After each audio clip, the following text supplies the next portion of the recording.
In this tutorial, I'm going to show you how you can access and use Opera browser incognito mode. So if you want a private browser on Opera, you can easily find this. However, in most cases, most of the browsers have it under the menu here.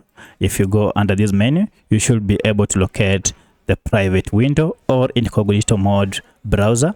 However, for Opera, it is not here. Even if you go to settings, you will not find it. To find incognito mode or incognito browser, go over this icon here, the Opera icon. Now, if you tap on it, it will expose quite a number of options that you can choose from. And among them is new private window.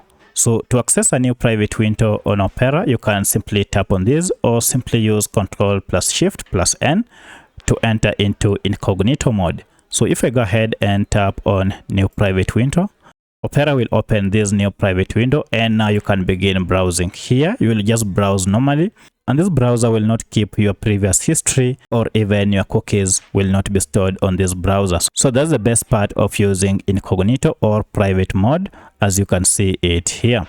However, you have to note that information such as your IP address will still be exposed. And to hide your IP address, then you might want to go ahead and turn on the VPN or download a VPN to use together with Opera browser to hide your IP address. So that's how you turn or you switch on private browsing on Opera browser. If you have any other question, kindly let me know in the comment section. Otherwise, if this video was helpful to you, kindly hit the like button and subscribe to this channel to support me. Thanks for watching, and let's meet in the next video.